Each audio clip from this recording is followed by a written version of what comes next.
Muy bien. Buenos días a todos. Gracias, Juan Camilo, por la presentación. Vamos a tomarnos unos 45 a 50 minutos para la presentación, de tal forma que dejemos un espacio para preguntas. Vamos hasta las 8:30, entiendo. Sin embargo, en lo que a mí respecta, si las preguntas se extienden un poco más, pues no tengo ningún inconveniente en contestar hasta donde el tiempo nos lo permita. Muy bien, comencemos entonces a hablar. Bueno, antes de esto, quizá miremos en esta presentación, estamos hablando de aspectos básicos de la declaración de renta. Mañana tendremos otro tipo de presentación para la que algunas personas se inscribieron y que tocará temas un poquitico más avanzados en relación con este tema de personas naturales.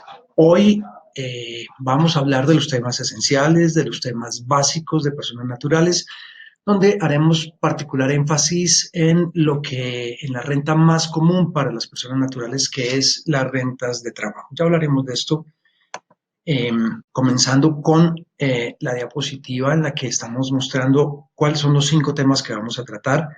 Como lo pueden ver en la presentación, cédulas del impuesto. Vamos a hacer una descripción muy rápida del impuesto sobre la renta y las cédulas que aplican para personas naturales. Vamos a comentar quiénes son los obligados a declarar renta y en qué plazos. Vamos a desarrollar el tema de rentas de trabajo, vamos a esbozar el tema de rentas de capital y no laborales, que en la conferencia avanzada de mañana seguramente trataremos con un poco más de detalle. Y finalmente vamos a tocar un tema que es de interés de muchísimas personas, que tiene que ver con las novedades en la renta de enajenación de activos, si bien no tiene que ver específicamente con el tema de la declaración de renta del 2018, es un tema que sin duda despierta mucho interés entre todas las personas naturales. Así que, sin más preámbulo, pues comencemos con el primer tema, generalidades del impuesto sobre las personas naturales y el tema de cedulación. Muy bien. Lo primero que hay que decir es que la forma como se presenta una declaración de renta o en la forma como se calcula el, el, el monto de la base gravable a partir de la cual se calcula el impuesto es a través de una determinación que, según el Estatuto Tributario, está prevista en el artículo 26. En realidad vamos a darnos cuenta que la cosa no es tan así, pero por lo menos en términos generales, por lo menos en la teoría, supuestamente partimos de los ingresos realizados en el año, a lo cual vamos a ver en qué casos podemos restar costos y gastos. Finalmente, esto nos da una renta antes de beneficios y que también puede ser depurada con unas deducciones especiales y unas rentas exentas. Esto que aparece acá en realidad no corresponde exactamente a lo que prevé el artículo 26, porque la realidad es que la depuración de las rentas para las personas naturales no se ajusta específicamente a lo que se llama la depuración ordinaria de la renta, que es la prevista en el artículo que he mencionado. El punto es que una vez deducidos los costos y gastos cuando son permitidos, las deducciones especiales de las cuales vamos a hablar y las rentas exentas de las cuales también vamos a hablar, obtenemos una renta líquida que para las personas naturales es una renta líquida cedular. Y esta depuración hay que hacerla para cada una de las cédulas. Algunas permiten una forma de depuración, otras otro tipo de depuración, como lo vamos a ver. Estas deducciones especiales y estas rentas exentas se diferencian en general de los costos y gastos eh, a partir de la ley que creó la cedulación, que fue la ley 1819 del año 2016. Vamos a hablar sobre esto con más detalle más adelante de explicarlo. Las cédulas. Estamos hablando de 5 cédulas y un impuesto complementario que se puede hablar en términos prácticos como si fuera una cédula adicional. Las cédulas son las rentas de trabajo, la cédula de rentas de pensiones, capital, no laborales y dividendos y participaciones. El impuesto complementario es el de ganancias ocasionales. Vamos a pasar rápidamente por algunos de estas cédulas, en particular por las rentas de trabajo, y a explicar cómo se depuran esas rentas y cómo tendremos que presentar nuestra declaración de renta en relación con con las rentas de trabajo. En particular, como les decía, también vamos a tocar capital y no laborales. Quizá antes de entrar en materia, comentar que en este año, para el 2019, tenemos un cambio en la ley. Así que esto que estamos hablando, y ustedes lo van a ver en la presentación, tiene que ver con la vigencia. Vamos a separar en algunos casos y hablar de qué es lo que tiene que ver con la vigencia 2018, que es lo que vamos a presentar en los próximos días, que tendremos la responsabilidad de presentar la declaración de renta a quienes están obligados, y algunos cambios que podemos mencionar, por lo menos de manera muy rápida, que fueron introducidos por la ley 1943 y que aplican para el año 2019. Quiere decir que en la práctica se verán reflejados en la declaración de renta que estaremos presentando dentro de un año.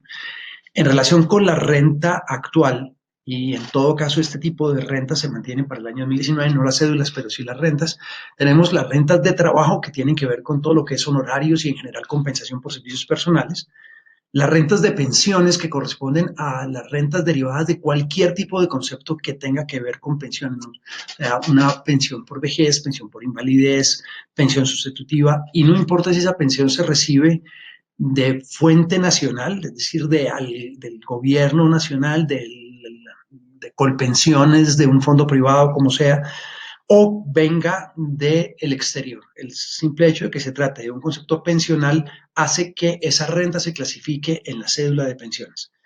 Una tercera cédula que determinó la ley es la cédula de rentas de capital. Perdón. Esta cédula corresponde a unos conceptos taxativos, unos conceptos que la ley determinó que corresponden a esa renta de capital, que son los rendimientos financieros, los arrendamientos y lo que tiene que ver con regalías y propiedad intelectual. Esos conceptos específicamente, cuando yo percibo ingresos por esos conceptos, los clasifico en la cédula de rentas de capital. Los dividendos es todo tipo de reparto que se haga, que haga una sociedad con cargo a su patrimonio, distinto por supuesto de lo que podría ser una eventual devolución de aportes. Eso es lo que son dividendos y eso va en una cédula especial que se llaman dividendos. Inclusive esas cédulas de dividendos se subdividen en tres tipos de dividendos que tienen tratamiento tributario distinto. Los dividendos que son repartidos con cargo a utilidades obtenidas por la empresa del año 2016 hacia atrás, esos son unos. Y los dividendos que, aunque se repartan con utilidades que se obtuvieron en el año 2017, que son los que eventualmente pueden repartir en el año 2018 o hacia adelante, esos dividendos tienen dos divisiones. Unos que tienen que ver con los dividendos que de alguna manera corresponden a utilidades que pagaron impuesto en la sociedad y que se entendería, entre comillas, que se reparten como no grabados en cabeza de la persona natural o del socio, pero en realidad sí tienen un nivel de grabación. Eh, y los dividendos que no pagaron en cabeza de la sociedad, que tienen otro tipo de tarifa bastante más onerosa. Eso es lo que tiene que ver con dividendos. Los no laborales, mal llamados no laborales, en realidad corresponden a las rentas que no están clasificadas en ninguna de las otras cédulas, y vamos a ver con un poquito más de detalle eh, unas cédulas que, teniendo la vocación de ser rentas de trabajo, porque son compensación por servicios personales, son percibidos por personas que tienen un concepto que se podría entender empresarial al momento de desarrollar su negocio y que lo mide la ley a través de un parámetro único y muy preciso, y es que hayan contratado durante 90 o más días dos o más personas para desarrollar esa actividad. Las ganancias ocasionales, finalmente, decíamos, no es una cédula, es un impuesto complementario, eh, mmm, complementario al impuesto sobre la renta, y lo que son ganancias ocasionales es lo que la ley, el estatuto tributario, determina que son ganancias ocasionales. Venta de activos fijos poseídos por la persona durante 2 o más años. Eso tiene la connotación de ser activo, de ser ganancia ocasional. Lo que se obtenga por rifas y juegos de azar en general, por herencias y donaciones, esos conceptos son los que corresponden a ganancias ocasionales. Eso es cuestión de mirar del artículo 300 en adelante del Estatuto Tributario cuáles son los conceptos que la ley misma precisa y define como ganancias ocasionales. Muy bien. La cedulación es algo que corresponde a o está definida para personas naturales que tengan residencia en el país. Residentes en el país, digamos, son personas que han permanecido durante más de 183 días continuos o discontinuos en un periodo de 365 días. Hay reglas un poco más elaboradas cuando se trata de personas que son colombianas, porque puede haber algún tipo, aunque no estén en Colombia, conservar la condición de residencia si su centro de intereses vitales está en Colombia. Sobre eso no vamos a profundizar porque nos toma un tiempo que en este momento preferimos dedicarlo a otros temas. Sin embargo, es importante tener presente que si no soy residente en Colombia, el tratamiento va a ser distinto. Y aquí vamos a hablar básicamente de residentes. Sin embargo, mencionar que para personas naturales no residentes, aunque no existe la cedulación, el tema de ganancias ocasionales y el tema de dividendos se trata de manera separada. De hecho, se trata de manera parecida, aunque la tarifa de dividendos es distinta, a cómo se trata para personas naturales residentes. Aquí decíamos que íbamos a mirar algunos aspectos que habían cambiado en la ley. Pues en la ley 1943, la última reforma tributaria, lo que se conoce como ley de financiamiento, que se expidió en diciembre del año pasado y empieza a regir para el año 2019, ya no se habla de 5 cédulas, se sigue hablando de 5 tipos de rentas, pero se habla de una cédula general que abarca 3 rentas, las de trabajo, las de capital y no laborales, con las mismas definiciones en esencia que se mantuvieron para el año, o que se mantuvieron, o que definió la ley 1819 y se mantuvieron para los años 2017 y 2018. Esto pues va a tener un efecto que es importante tener en cuenta para efectos de la planeación tributaria o el ejercicio tributario que se pretende hacer durante el año 2019. El tema de dividendos, pensiones y ganancias ocasionales no tuvo variación en la ley 1943 y se conserva tal como estaba vigente para el año 2018. ¿Quién está obligado a declarar renta? En principio, todo contribuyente del impuesto sobre la renta debe declarar renta. La ley establece unas excepciones, es decir, dice, aunque usted tenga la condición de contribuyente del impuesto sobre la renta y en tal sentido esté llamado a declarar renta, no tiene que hacerlo si cumple todas las condiciones que vamos a explicar ahora. La primera, que sus ingresos brutos estén por debajo de 1.400 VTs, eso es 46 millones. Quiere decir que si usted tuvo unos ingresos en el año 2018 que no alcanzaron 46.418.000 pesos, usted no estaría obligado, por lo menos por ese concepto, a declarar renta. También tiene que tener otras condiciones, que su patrimonio bruto, entendiendo por patrimonio bruto, piénsalo en el total de sus activos, eso es lo que se puede entender como patrimonio bruto, no llegue a 4.500 VTs, que para esto al cierre de la vigencia, estamos hablando de 149 millones de pesos y algo más. Tampoco que haya hecho consumos por tarjetas de crédito. Los bancos están reportando a la DIAN cuáles son sus consumos por tarjetas de crédito. La idea es que si sus consumos de tarjeta de crédito no excedieron de 1.400 VTs, sus compras y consumos tampoco excedieron de 1.400 VTs, sus consignaciones bancarias no pasaron de 1.400 VTs, si no es responsable de IVA, si todas estas condiciones se cumplieron, usted no estaría obligado a declarar renta.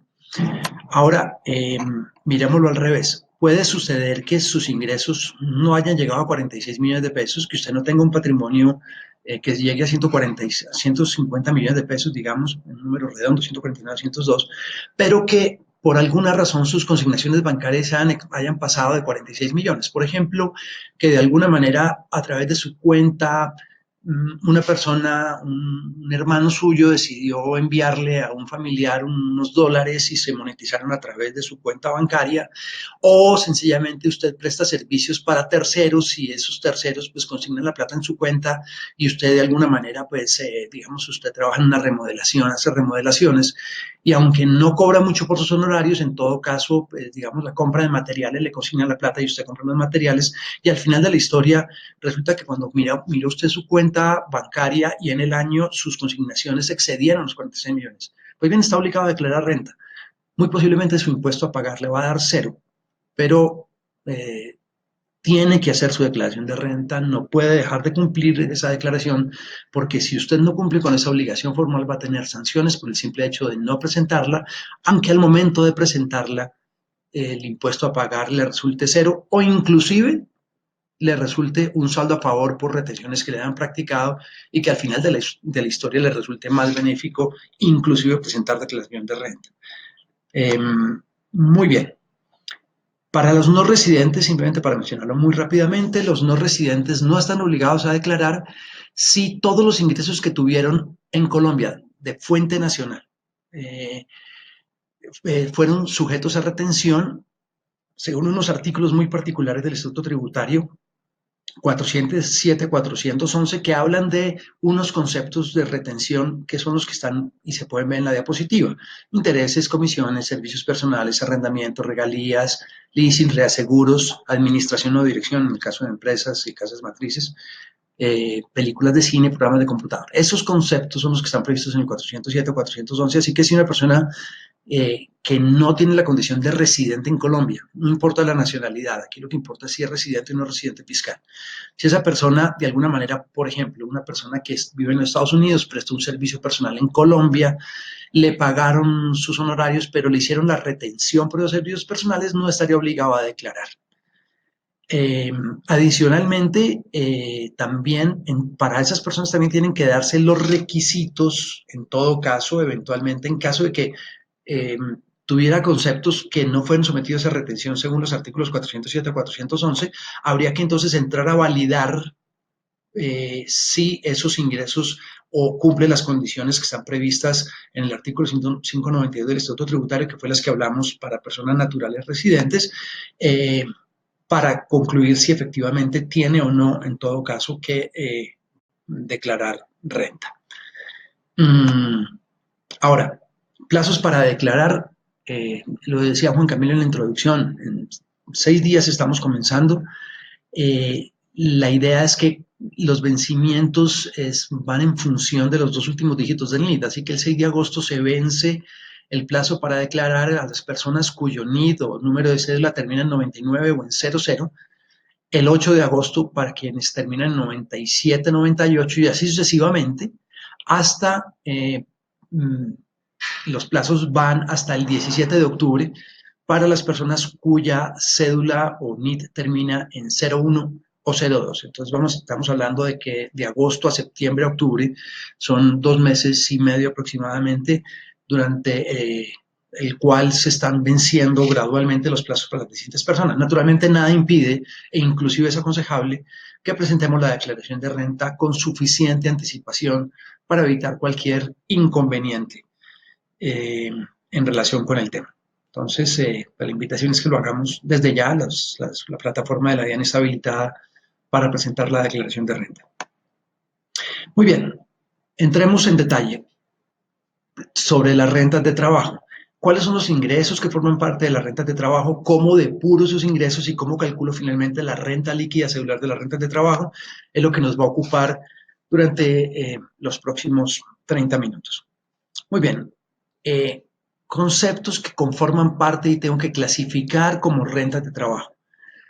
Son los que están previstos en el artículo 103. Eso es lo que dice el artículo 335 del Estatuto Tributario, los que están en el 103, que son que, en general, todo lo que es compensación por servicios personales. Aquí está, pues, una desagregación, pero no es una desagregación que no deja de ser enunciativa. Sí, salarios, comisiones, prestaciones, viáticos, gastos, honorarios. Tengamos en cuenta que los viáticos que perciben las personas que normalmente son asalariadas, esos viáticos, hay viáticos ocasionales, hay viáticos permanentes, eso lo trata el Código Laboral. Tengamos en cuenta lo siguiente, y es que cuando a usted le paguen viáticos, y se los pueden pagar de 2 maneras distintas, le pueden decir, mire, tome 500.000 pesos, váyase a Cali, haga lo que tenga que hacer y vuelva, y usted verá cómo se gasta esos 500.000 pesos, cómo pagará hotel, cómo paga transporte, cómo paga comida, haga lo que tenga que hacer.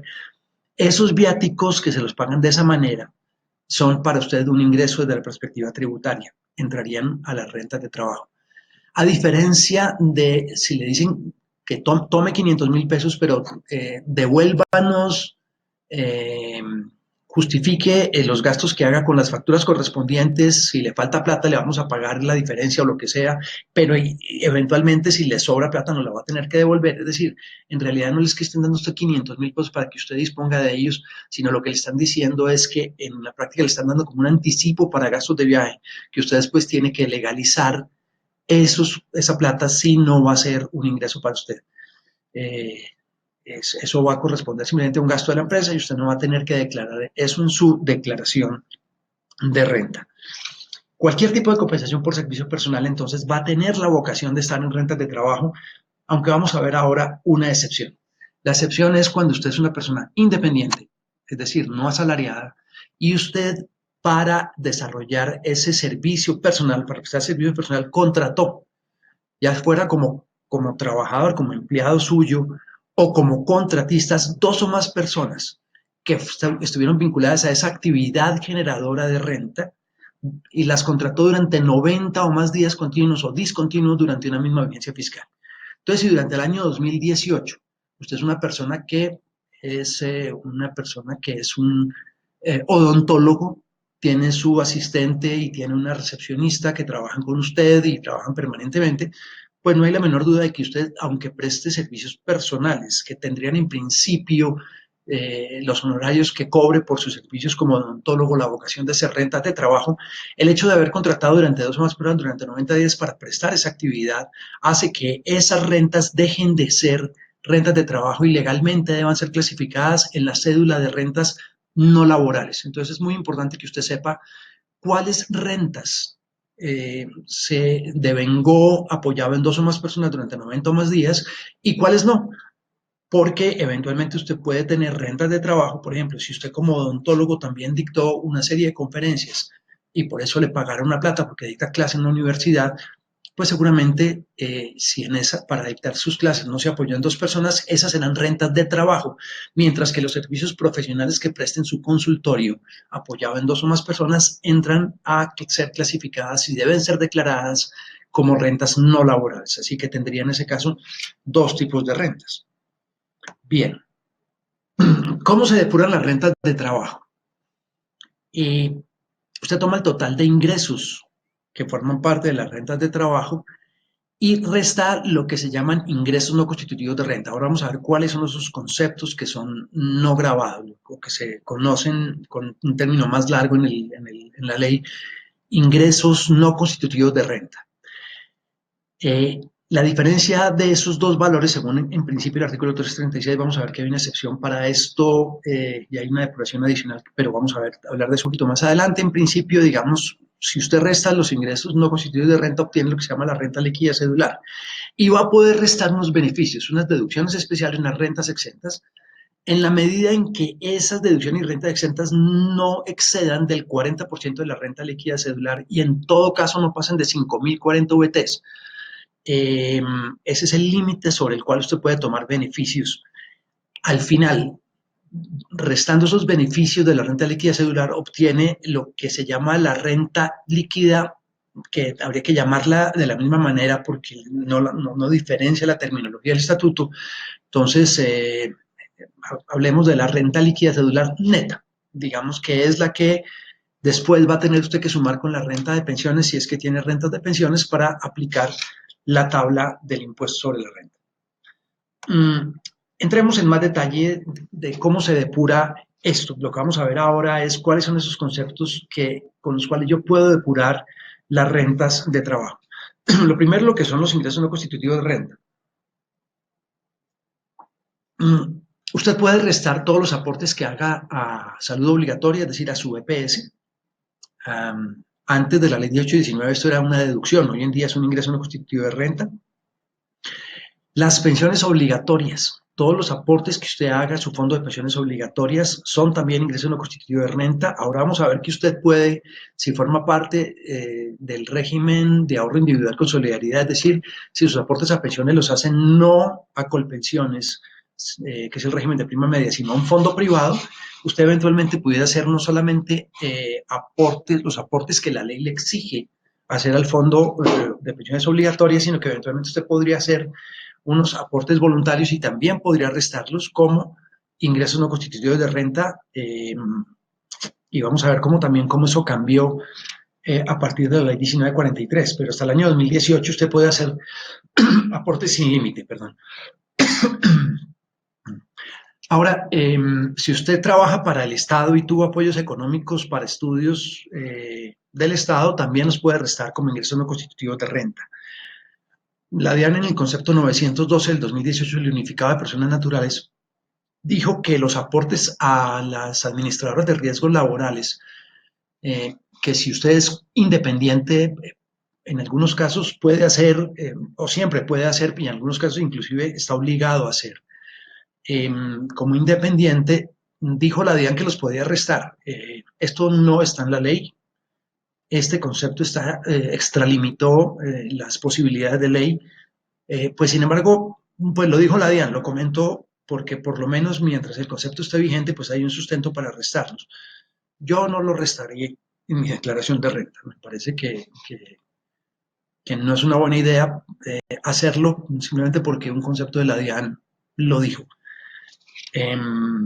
Ahora, algo distinto de lo que son ingresos no constitutivos de renta es que hay algunos conceptos que la ley definió como que no son ingreso para usted, es decir, ni siquiera los incluye en su declaración de renta, que son los pagos ovales por alimentación. Hay distintos mecanismos, Sodexo y otros mecanismos a través de los cuales las empresas eh, de alguna manera remuneran a sus trabajadores, pues ese tipo de vales por alimentación para personas cuyo salario no exceda 310 VTs, piensen esto, estamos hablando de unos 10, 11 millones de pesos, y siempre y cuando esos vales no excedan de 41 VTs por mes, se consideran que no son ingreso.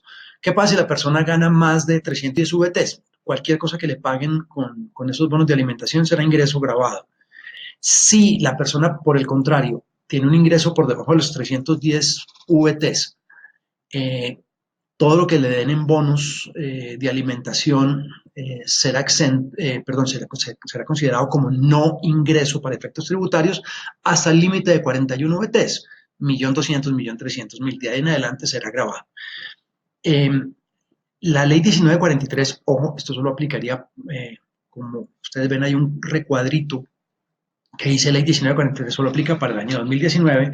Becas para empleados o familiares se ha considerado como no ingreso para el trabajador, pero estamos pendientes de la reglamentación para que aplique y empiece a hacerse efectiva este beneficio que trajo la ley 1943. Hay un proyecto de decreto, pero el decreto no ha salido lamentablemente, como no han salido la reglamentación de la mayoría de las normas que requieren reglamentación y que fueron dictadas en la ley 1943. En eso el gobierno ha estado asombrosamente lento, inclusive en temas tan importantes para todos los contribuyentes, incluyendo para las personas naturales como el régimen simple, que se supone que hasta hoy tenemos las personas plazo para tomar la decisión de inscribirnos en el régimen simple de tributación y todavía hoy, fecha de vencimiento, no ha salido el régimen. Qué vergüenza, pero es así. Muy bien, las pensiones voluntarias a fondos obligatorios. Decíamos que también podemos hacer aportes voluntarios a los fondos de pensiones obligatorias. No confundamos esto con los aportes voluntarios a fondos de pensiones voluntarias. Cuando yo estoy en el régimen de ahorro individual con solidaridad en el fondo obligatorio de pensiones, yo podría, aparte de hacer el aporte que me exige la ley, de acuerdo con mis ingresos, con el ingreso base de cotización, hacer unos aportes adicionales. Esos aportes adicionales, dijo la ley 1819, son también ingresos no constitutivos de renta ni ganancia ocasional, sin límite. Y eventualmente se conserva ese beneficio tributario en la medida en que yo lo deje como parte de la masa para efectos pensionales, del capital pensional.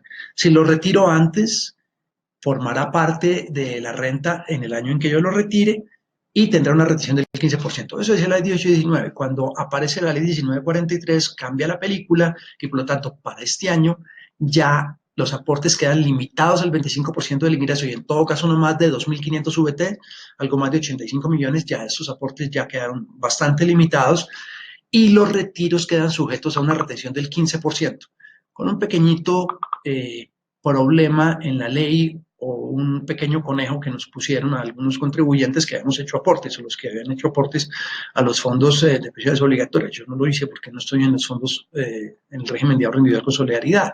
Cualquiera que esté en Colpensiones no puede tener este beneficio. Este beneficio es solo para los que están, lo repito, en fondos privados de pensiones.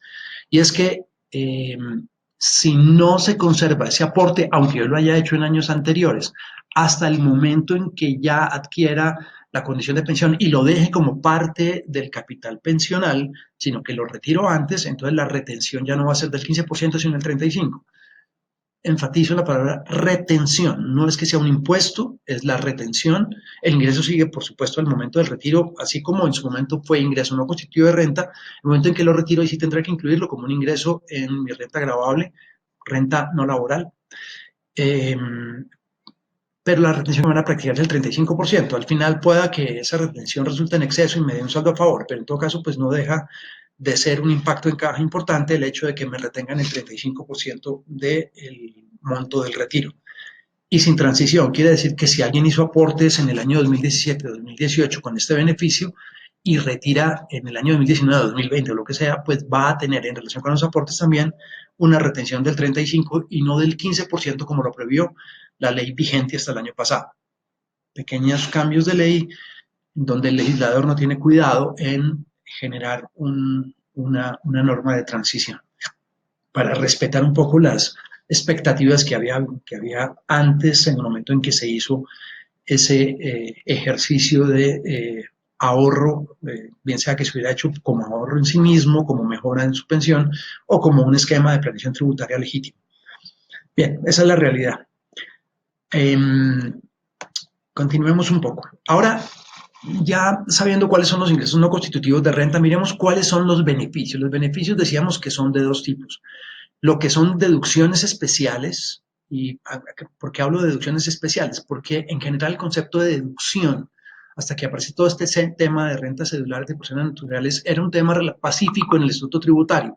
Deducción era todo gasto aceptable para efectos tributarios y estaba previsto en el Estatuto Tributario a partir del artículo 107 en adelante, donde decía cuáles son las deducciones, que básicamente correspondían a los gastos.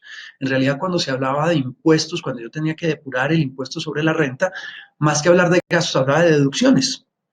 O sea, cualquier empresa, por ejemplo, para hablar cómo sigue operando para las empresas, de los ingresos restan los costos y luego restan todos los gastos procedentes, que es lo que se conoce como deducciones, con los límites también que están previstos para las deducciones, hay algunas limitaciones.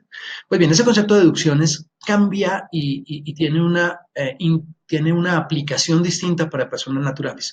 Y cuando estamos hablando de personas naturales, entonces vamos a ver cómo en ciertos casos se puede hablar de costos y gastos, como se habla contablemente.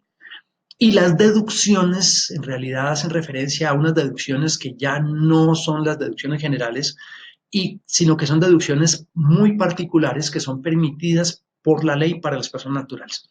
Mirando cuáles son, vamos a entender perfectamente de qué estamos hablando. Lo primero, los intereses de vivienda. Y cuando hablamos de vivienda, es de vivienda del trabajador. Aquí estamos hablando de rentas de trabajo. Recordemos, las rentas de trabajo no solamente son obtenidas por asalariados, sino también por personas independientes, derivado de la compensación por prestación de servicios personales. Esos intereses de vivienda son los que pague el trabajador por financiación de la vivienda que está habitando. Por lo tanto, si yo tengo dos créditos, un crédito en el apartamento donde vivo, donde tengo un crédito por 100 millones, esos intereses podré tomarlos como deducción hasta el límite de 1.200 VT por año. Pero si tengo otro apartamento que lo tengo arrendado y también tengo financiación en relación con ese apartamento, esos intereses no podría restarlos como beneficio. Vamos a ver que eventualmente pudieran restarse si está arrendado y tal, como un costo, esos intereses como un costo o un gasto en las rentas de capital. Pero para efectos del beneficio de los intereses de vivienda que prevé el artículo 119 del Estatuto Tributario, estamos hablando específicamente de los intereses de la vivienda que yo estoy habitando. No simplemente de cualquier inmueble destinado a vivienda, sino de la vivienda donde yo estoy habitando. Eso es un primer punto. Algo interesante es que si usted y su esposa, por ejemplo, tomaron el crédito y digamos que lo tomaron los dos, cada uno 50% del crédito, los dos son dueños del apartamento, tomaron el crédito también entre los dos.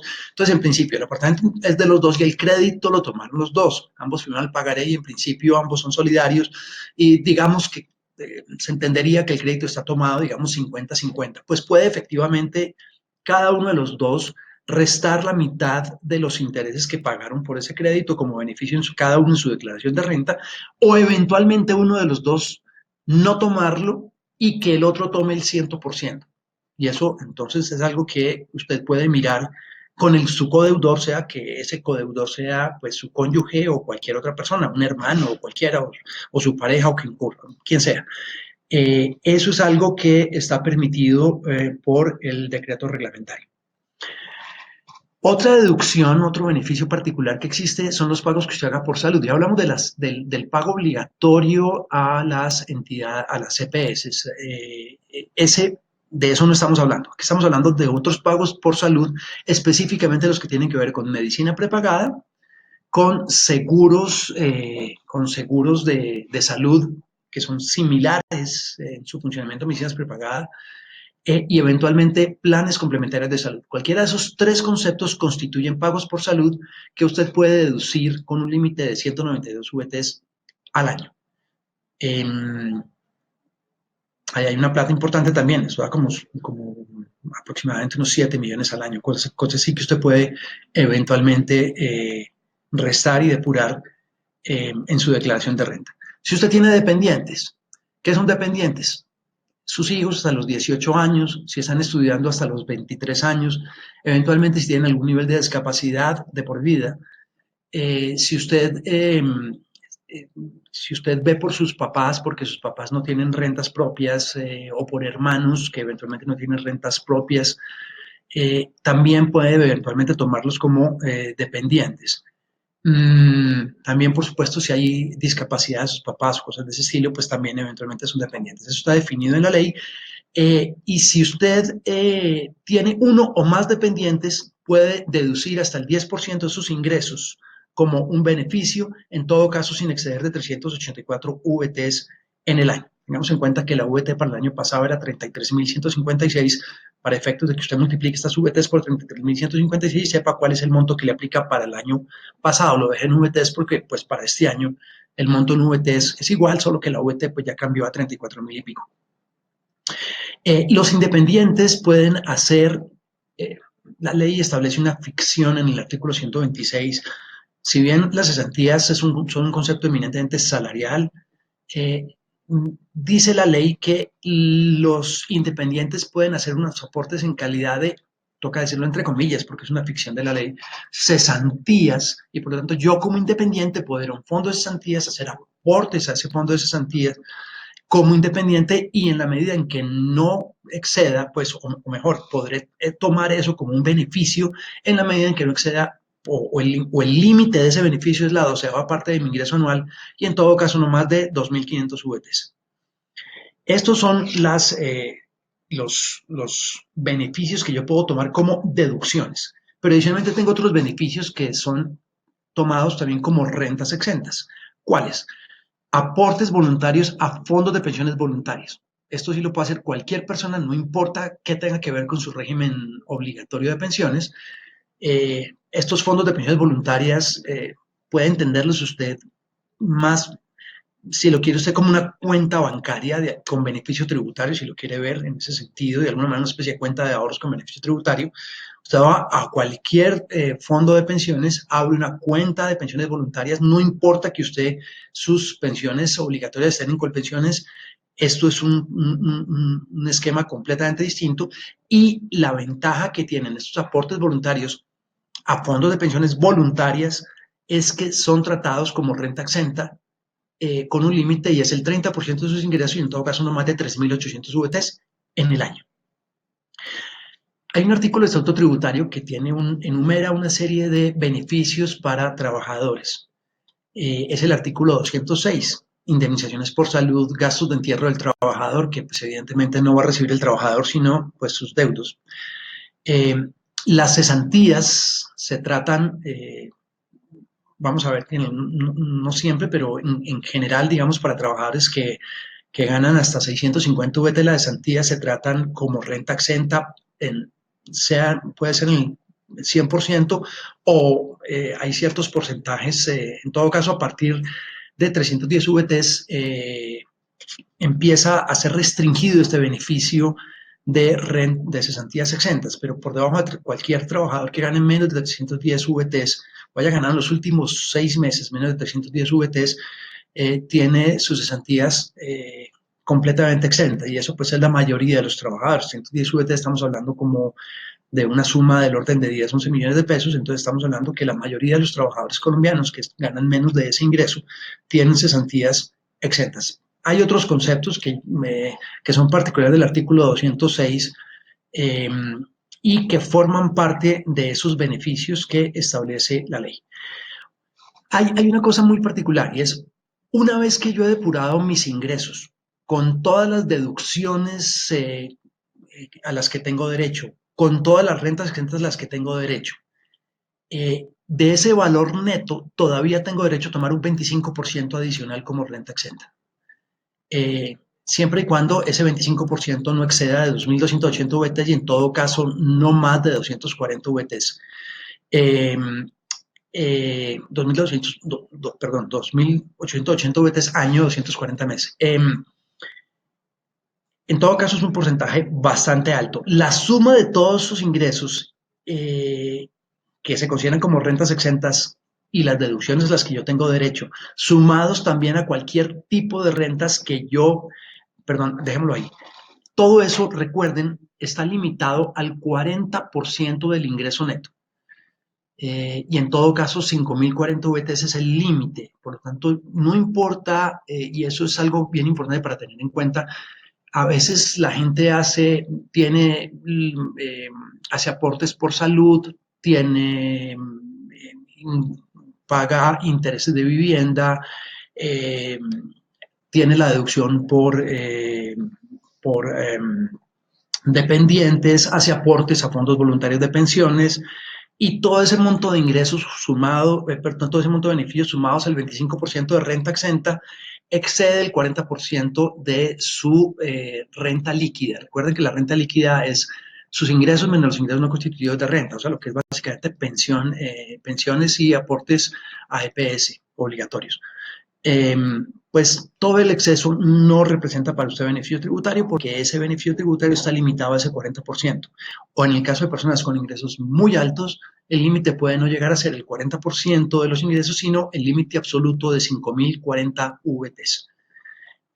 Ahora, ¿qué pasa con las rentas que usted obtiene en países de la CAN? O sea, las rentas que usted obtiene en Perú, Ecuador y Bolivia, que obtuvo por una actividad, en este caso un servicio personal, porque estamos hablando de rentas de trabajo, prestado en Bolivia, en Ecuador o en Perú, por decisión por un acuerdo comunitario, un acuerdo supranacional, se considera que es una renta no gravada en Colombia, y en tal sentido esas rentas usted las puede tomar y depurar de sus ingresos. Va a ser ingresos, pero estos ingresos no van a ser grabados, los puede restar de sus ingresos para efectos de depurarlo, y no forman parte ni los tendrá que integrar al límite del 40%, y tampoco tendrán, por supuesto, el límite absoluto de 5.040 VTs. Bien.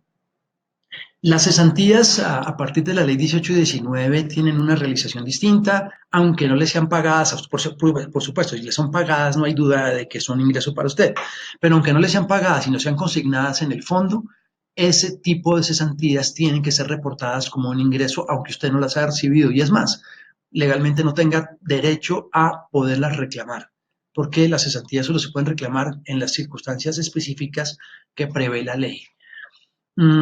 Sin embargo, ahora, para la declaración de renta que va a presentar usted ahora, las cesantías que le consignaron en febrero del 2018, su empleador tiene que incluirlas como parte del ingreso tributario, que eventualmente puedan ser llevados como renta exenta, es otro tema, pero forman parte de su ingreso.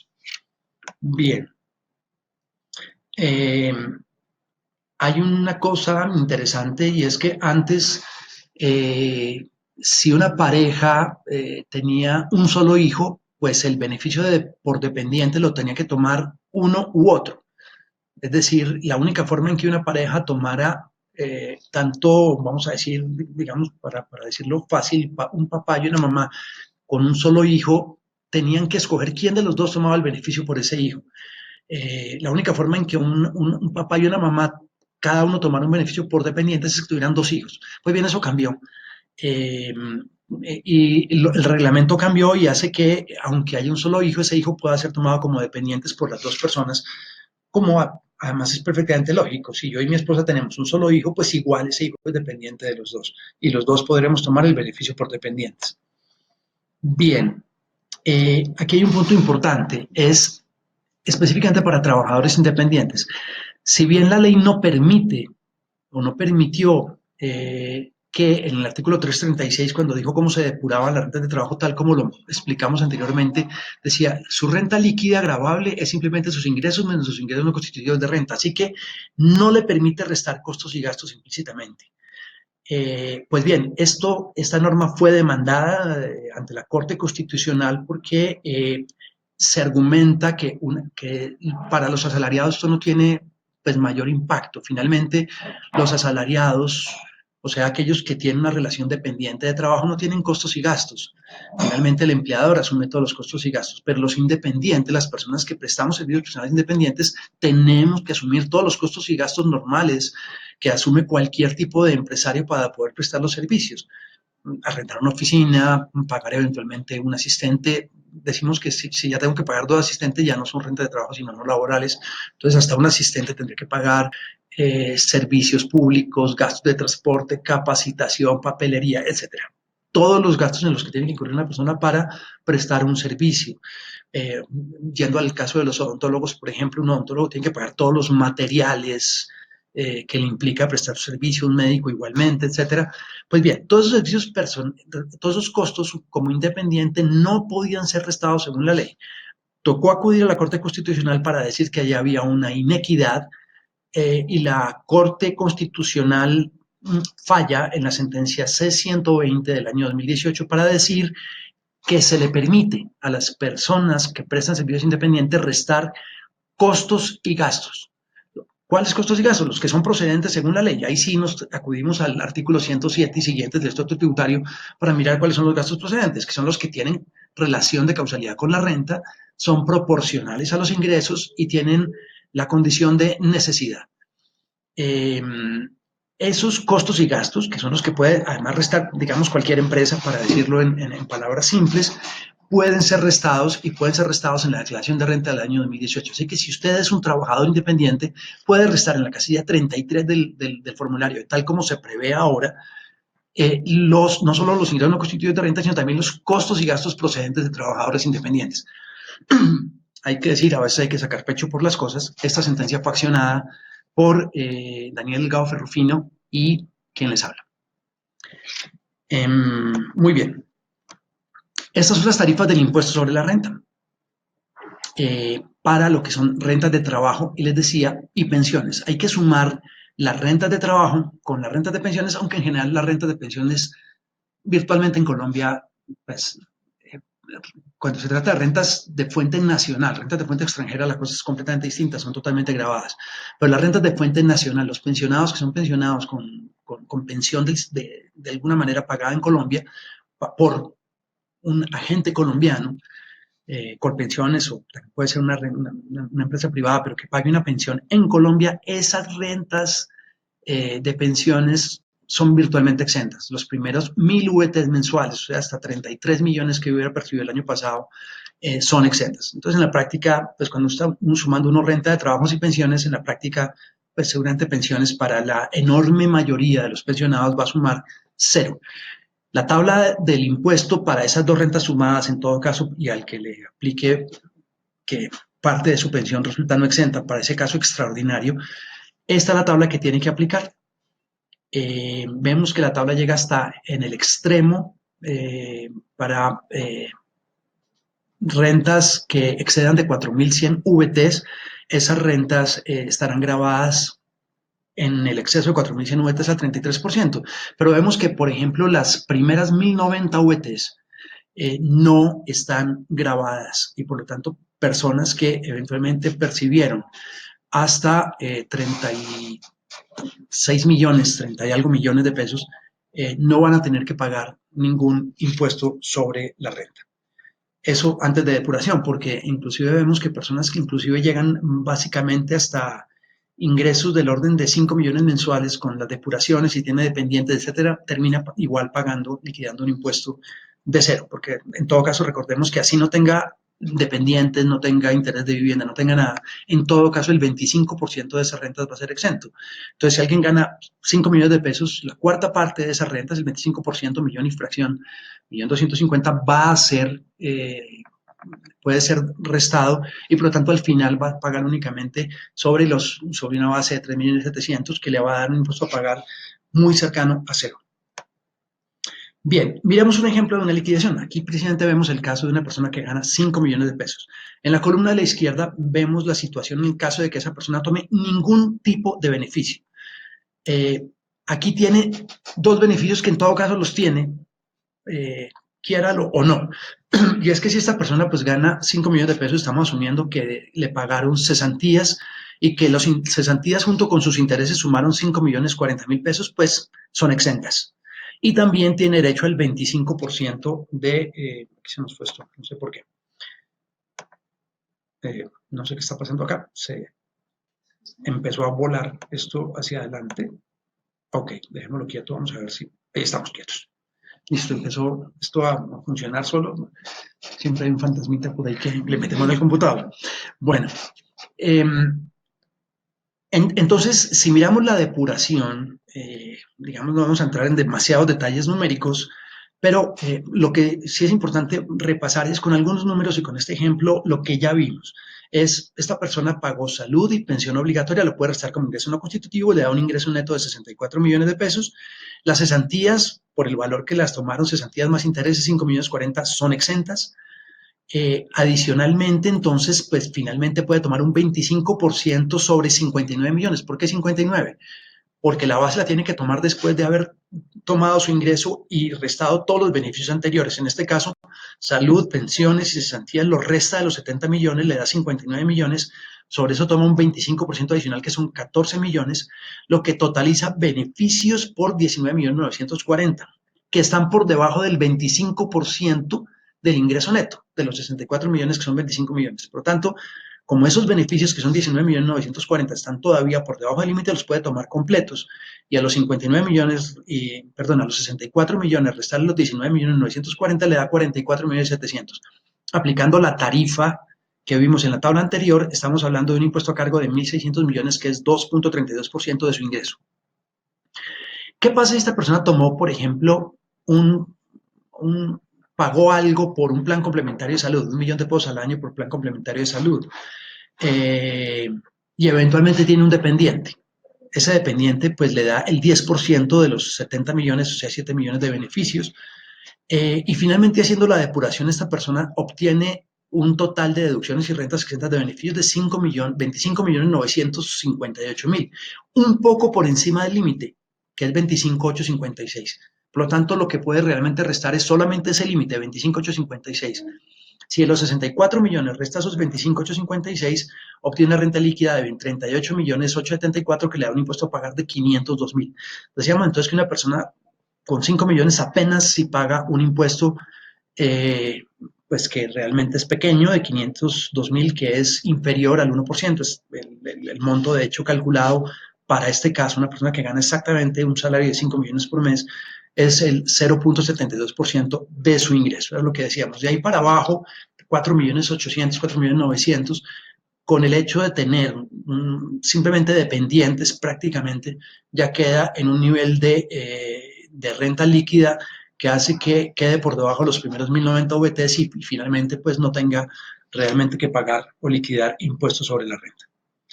Para el caso de una persona que tenga un salario de 12 millones de pesos no integrales, pues el monto del impuesto, si no tiene ningún beneficio tributario distinto pues de las cesantías y del 25% que le concede la ley, estaría pagando un impuesto de 18 millones de pesos sobre una base de ingreso total anual de 168 millones. Esto es para que nos demos una idea de cuáles son los montos de impuesto, pero sí toma un beneficio aquí es de salud prepagada, este es el tope anual, 6.300.000 para el año 2018.